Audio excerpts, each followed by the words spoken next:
La vie de tout homme est divisée en saisons, conformément à Ecclésiaste 3 verset 1. Lisons ce passage afin que je puisse maintenant commencer à bâtir mon enseignement. Premièrement, il y a un temps pour tout, un temps pour toute chose sous les cieux. Ecclésiaste 3 verset 2, un temps pour naître et un temps pour mourir.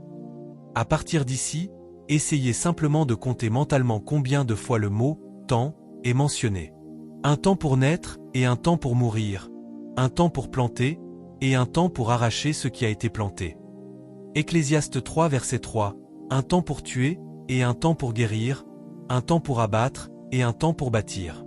Un temps pour pleurer et un temps pour rire, un temps pour se lamenter et un temps pour danser. Un temps pour jeter des pierres et un temps pour ramasser des pierres. Un temps pour embrasser et un temps pour s'éloigner des embrassements. Nous pouvons même nous arrêter là. D'accord, regardons le verset 6, puis nous nous arrêterons là. Un temps pour chercher et un temps pour perdre. Un temps pour garder et un temps pour jeter. Maintenant, regardez combien de fois le mot « temps » apparaît.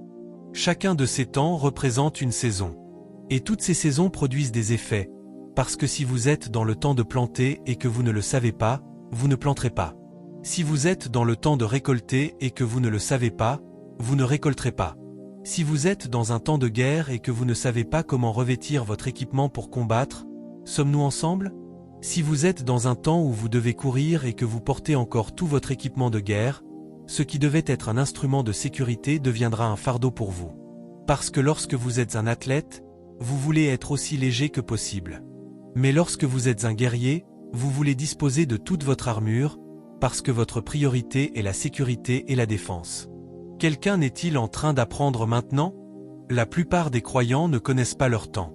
Je vous ai enseigné ici, à Kounia, que selon les Écritures, il y a 2 occasions où Jésus a pleuré. La première se trouve dans Jean 11 verset 35.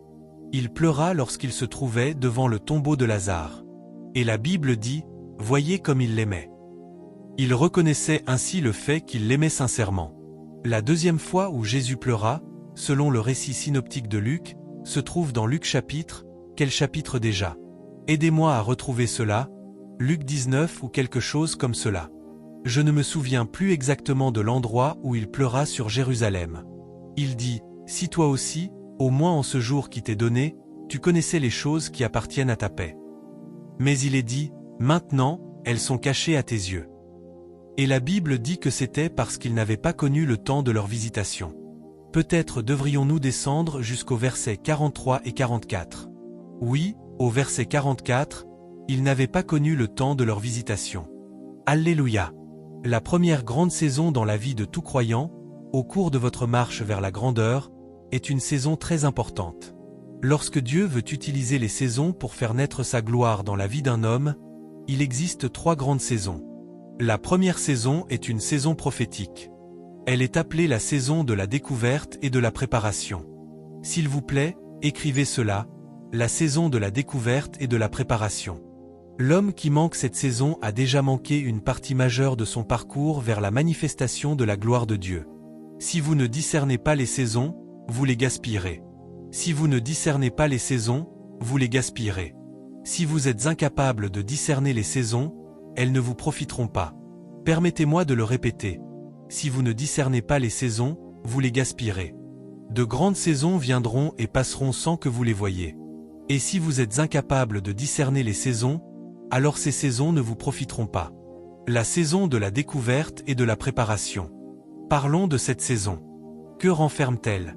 C'est une saison au cours de laquelle Dieu lui-même, par sa parole, par son esprit et par l'instrument des hommes, commencera à vous conduire, si vous le lui permettez, sur les chemins qui vous amèneront à un point de découverte et de préparation en vue de la destinée prophétique qu'il a préparée pour vous. À ce stade, il commencera à vous apporter des révélations. Si vous n'êtes pas né de nouveau et que vous entrez dans cette saison, que vous soyez sauvé ou non, vous commencerez à vivre des rencontres inhabituelles. Ce sera l'impulsion de l'esprit. Il n'aura pas besoin d'attendre un culte du dimanche. Maintenant, vous pouvez étouffer cette impulsion. Dieu cherche à vous aider à maximiser cette saison, parce qu'il vous fait comprendre que tous les hommes connaissent ces saisons. Même si vous êtes un adorateur d'idoles, puis-je vous dire ceci? La Bible dit que personne n'est sans excuse. Il n'existe personne qui, au cours de sa vie, ne recevra pas cette impulsion. Dieu donne à chacun une occasion de devenir grand.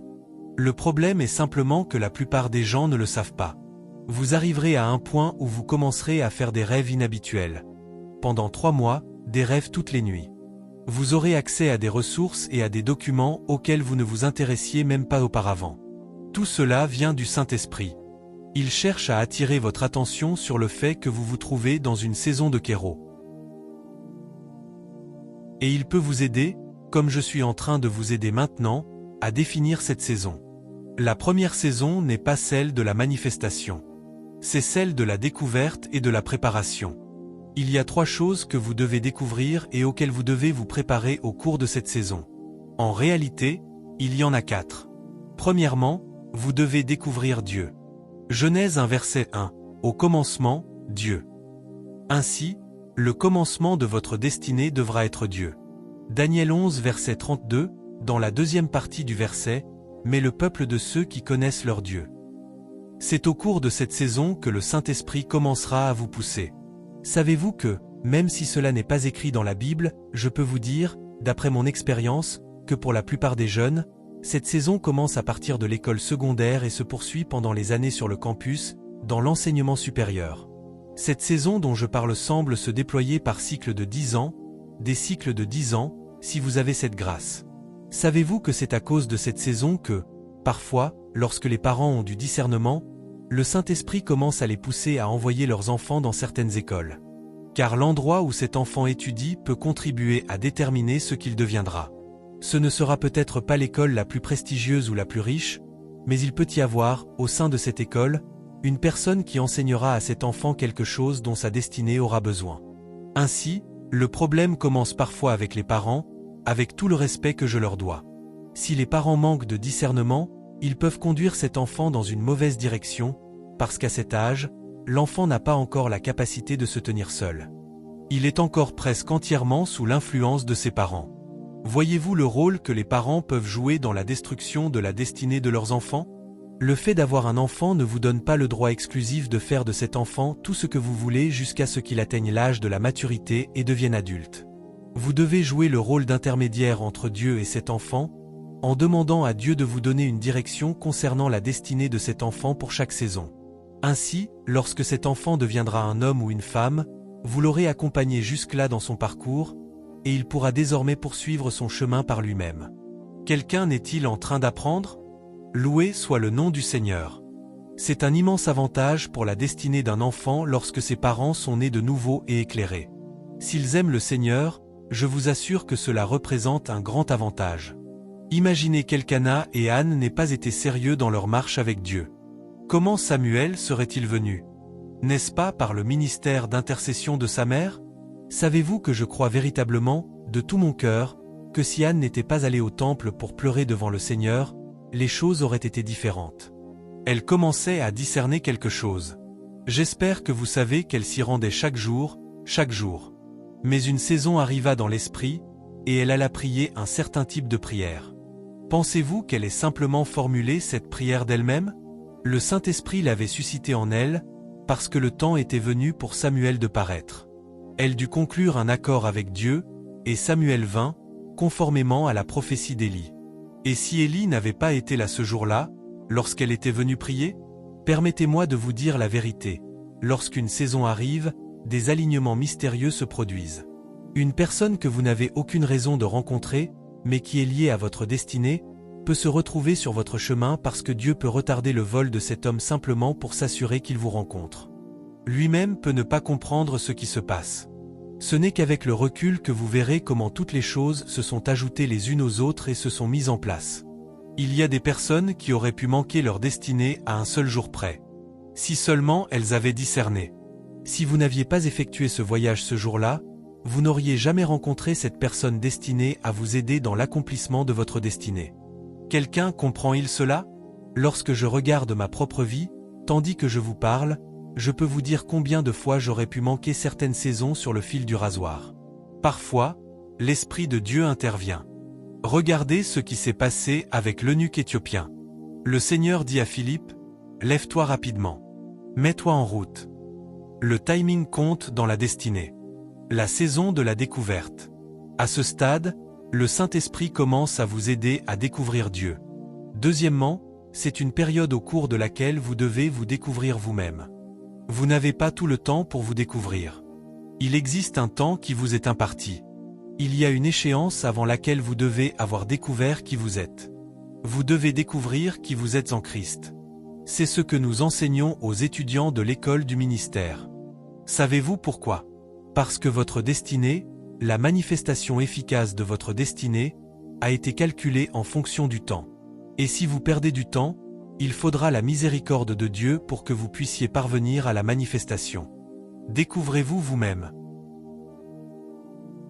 Pouvez-vous imaginer que Jérémie, alors qu'il n'était encore qu'un enfant, quel que soit l'âge qu'il avait, était déjà suffisamment prophétique pour avoir une conversation avec Dieu? Jérémie 1 verset 5.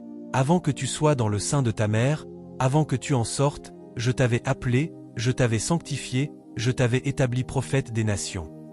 Jérémie 1 verset 6, le jeune garçon répondit alors, « Ah, je suis un enfant, je ne sais pas parler. » Il pensait qu'il allait devoir commencer à prophétiser immédiatement. Alors qu'il n'était encore qu'un jeune garçon, Dieu lui révélait qu'il était prophète. Et il eut peur parce qu'il pensait qu'il allait devoir commencer à prophétiser immédiatement, sans savoir qu'il existe un timing et qu'il existe des saisons. Jérémie 1 verset 7, Dieu se révélait à lui d'un point de vue prophétique.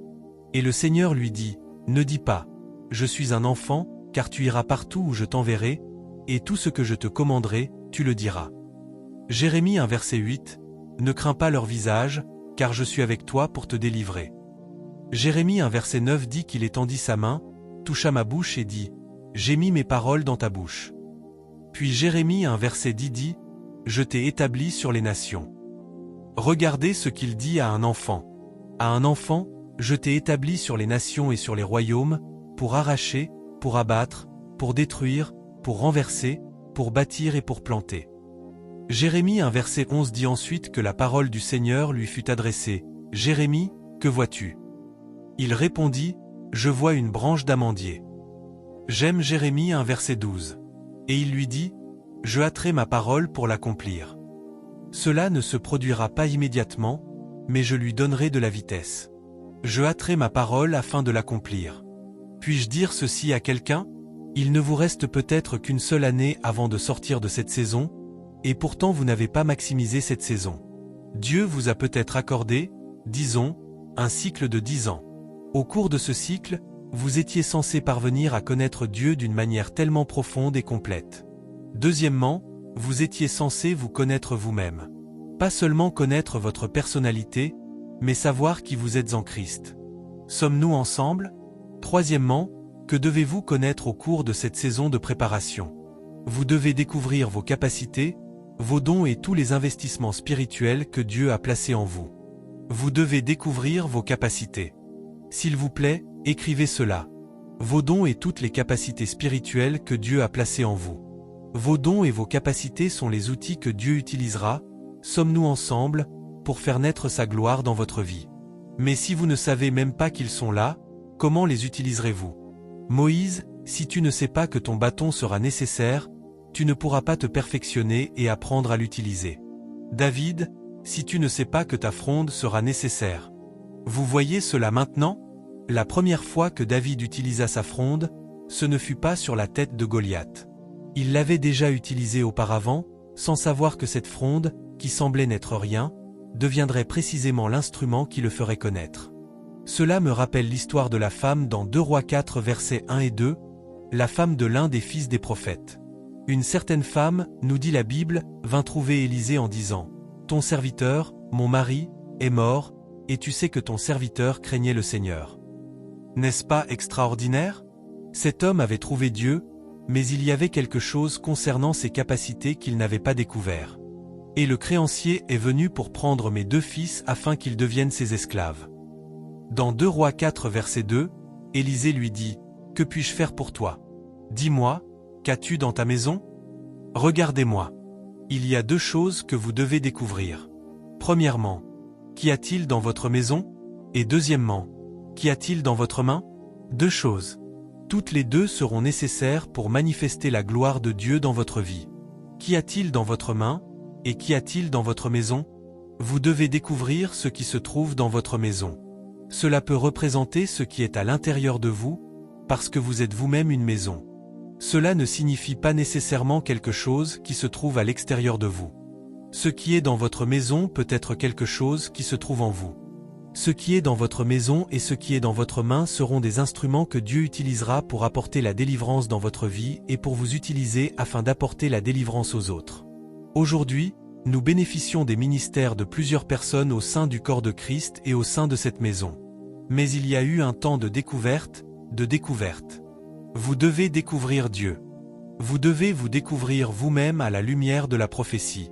Vous devez découvrir vos dons, vos capacités et les investissements spirituels que Dieu a placés en vous. Puis-je vous dire la vérité? S'il vous plaît, regardez-moi. Combien d'entre vous savent que, si vous êtes sincère, vous avez déjà aperçu, lorsque vous étiez enfant, des représentations de votre avenir? Le problème est simplement que vous n'aviez pas été formé pour comprendre ce que vous voyez. Certains d'entre vous ont vu le soleil, la lune et 11 étoiles.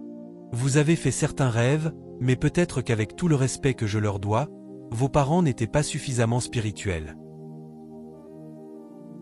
Parmi tous les rêves que vous avez faits, certains ont refusé de vous quitter parce qu'une prophétie leur était attachée. Si vous aviez eu l'occasion d'être accompagné par un mentor, vous auriez été immédiatement guidé dans la direction de cette prophétie, sans perdre toutes ces années. Mais pour certains d'entre vous, avec tout le respect que je vous dois, ces rêves indiquaient déjà ce que vous auriez dû étudier à l'école. Cependant, parce que les personnes qui vous entouraient manquaient de discernement, vous êtes allé étudier autre chose qui, aujourd'hui, n'a aucun rapport avec votre destinée. Maintenant, ne vous sentez pas mal à cause de cela.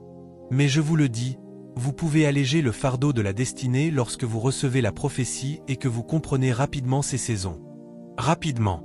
Je peux imaginer Élisée en train de travailler dans les champs, et chaque fois qu'Élisée travaillait, je suis certain que, peut-être, il faisait des rêves. La Bible ne le dit pas. Je suis certain que, peut-être, il recevait des représentations prophétiques.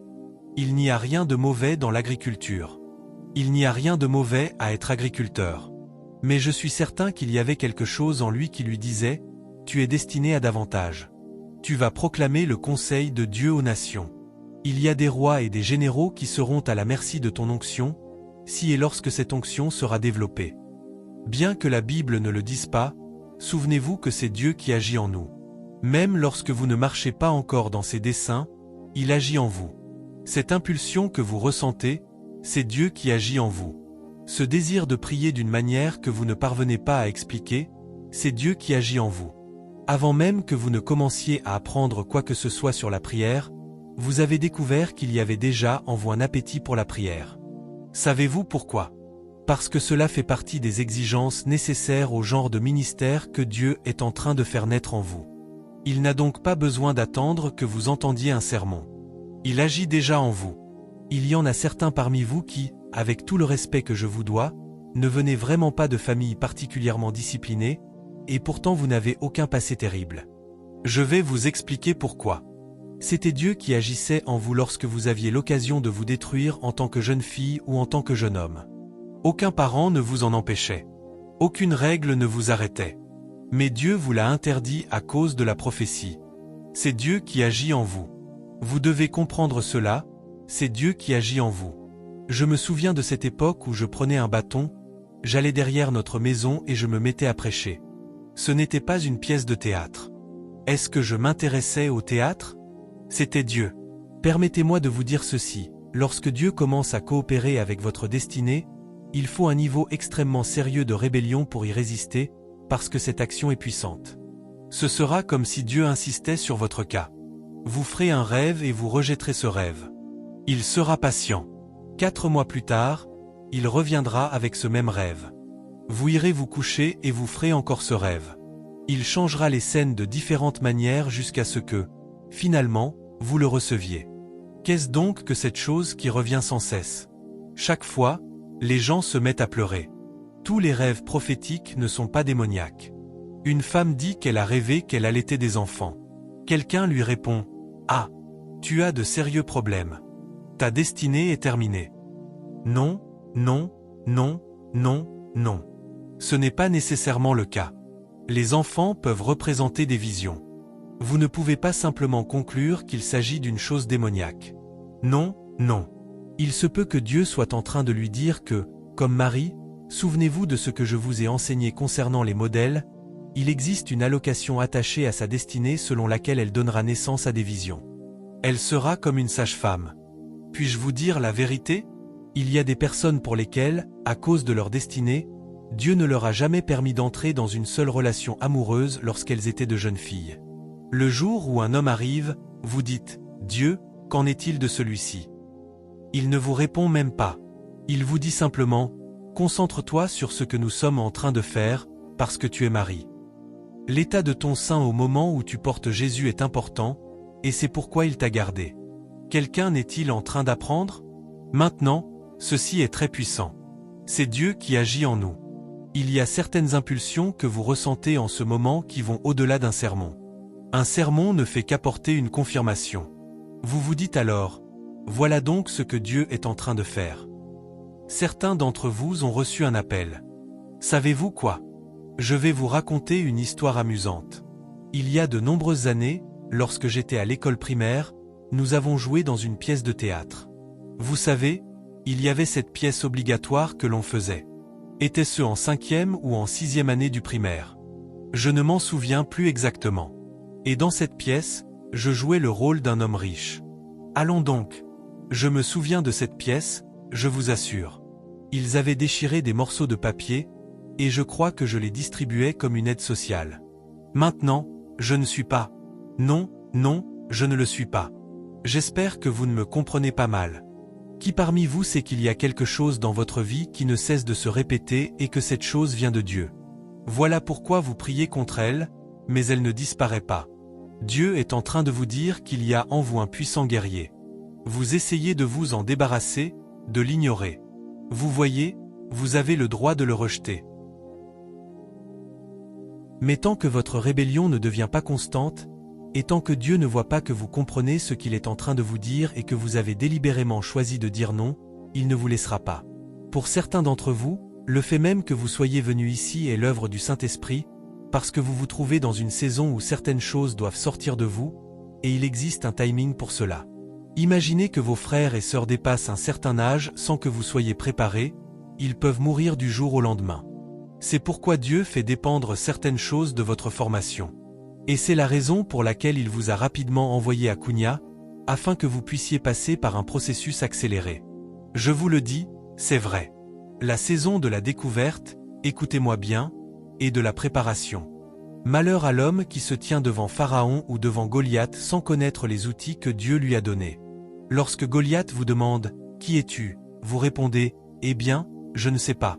La vie ne vous donne pas la possibilité de répondre « Je ne sais pas ». Lorsque vous vous tenez devant Goliath, c'est le moment de la maîtrise et de la précision. Vous devez avoir fait vos devoirs avant de vous présenter devant lui. Mais permettez-moi de vous dire quelque chose concernant les saisons. Les saisons ne vous attendent pas. Elles continuent de passer, même pendant que vous les gaspillez. Un jour, vous vous réveillerez et vous vous en rendrez compte. C'est comme pour un étudiant. Regardez-moi. Combien d'étudiants un examen attend-il? L'examen arrive. Nos étudiants de l'école du ministère viennent justement de passer leurs examens hier. Maintenant, que vous ayez étudié ou non, ce n'est pas le problème de l'examen. Il existe une saison pour l'examen. C'est à vous de vous dépêcher pour rattraper votre retard. Je vous le dis, je ressens dans mon cœur que Dieu dit à quelqu'un « Dépêche-toi, dépêche-toi, dépêche-toi. Tu as trop retardé cette chose. Dépêche-toi. » À ce stade, dans cette saison, tu aurais déjà dû connaître Dieu. Pourtant, tu ne le connais pas encore. Tu aurais déjà dû te découvrir toi-même. Pourtant, tu ne te connais pas encore. Tu aurais déjà dû découvrir les dons, les onctions et les équipements qui sont en toi, mais tu ne les as toujours pas découverts. Et pourtant, la saison est sur le point de passer à la suivante. David avait découvert tout ce qu'il possédait. Il avait découvert qu'il était un guerrier. Il était dans le désert, en train de s'affûter et de se perfectionner. Il avait découvert qu'il pouvait chanter. Il était dans le désert, en train d'écrire des chants. Peut-être avait-il également découvert qu'il était loyal et qu'il possédait des aptitudes au leadership. Vous n'avez pas tout le temps devant vous pour vous former. Il existe une saison qui porte une date limite, une sorte de « à utiliser de préférence avant ». À utiliser de préférence avant. À utiliser de préférence avant. Il y a des personnes qui continueront à souhaiter voir leur prophétie s'accomplir. Je vous le dis, elles vieilliront et mourront sans jamais accomplir même un dixième de leur mission, parce que le fait d'avoir reçu une vision de votre destinée prophétique ne garantit pas que vous marcherez effectivement dans cette destinée. Les saisons peuvent révéler la gloire de Dieu dans un homme, si cet homme sait comment marcher avec elle. Que vous gaspilliez les saisons ou que vous investissiez dans ces saisons et les utilisiez de manière profitable, cela dépend de vous. L'émergence. Encore une fois, j'insiste sur ceci, Dieu dit à quelqu'un, « Dépêche-toi. Dépêche-toi. Dépêche-toi. Jeune homme, dépêche-toi. » Dieu a commencé à te pousser depuis l'âge de 11 ans. Aujourd'hui, tu as 30 ans, et tu ne lui as toujours pas prêté attention. Chaque fois que tu veux commencer à lui prêter attention après avoir entendu un sermon, le diable utilise tes amis pour te distraire, et tu retournes encore en arrière. Tu ne sais pas qu'il s'agit d'un piège. Je vous le dis, juste au moment où vous décidez de devenir sérieux avec Dieu, une seule publication sur les réseaux sociaux suffit pour vous faire dire « Vous voyez, tous ces gens d'église ne sont pas sérieux. » Et pendant ce temps, c'est votre propre destinée que vous êtes en train de compromettre. Parce que, puis-je vous dire ceci, à la fin, aucune des personnes qui vous induisent en erreur ne prendra la responsabilité de votre échec. Pour certains d'entre vous, selon votre programme prophétique, vous auriez déjà dû comprendre les lois de la richesse. Vous auriez déjà dû être en train de vous préparer pour le genre de ressources du royaume que Dieu vous donnera. Mais jusqu'à maintenant, la cupidité demeure encore dans votre cœur. Vous n'avez pas donné au Saint-Esprit la possibilité de vous émonder et de vous bâtir. Dieu vous a dit que vous serez prophète. Vous vous êtes vu en train de prophétiser, mais vous n'êtes pas préparé. Dieu ne peut pas porter un vase mal préparé. Le fait d'ajouter le titre de « prophète » derrière votre nom ne signifie pas que vous êtes prophète. Non, monsieur. Non, monsieur. Les titres n'annoncent pas les saisons et n'annoncent pas la grandeur. C'est lorsque vous maximisez les saisons que celles-ci vous annoncent.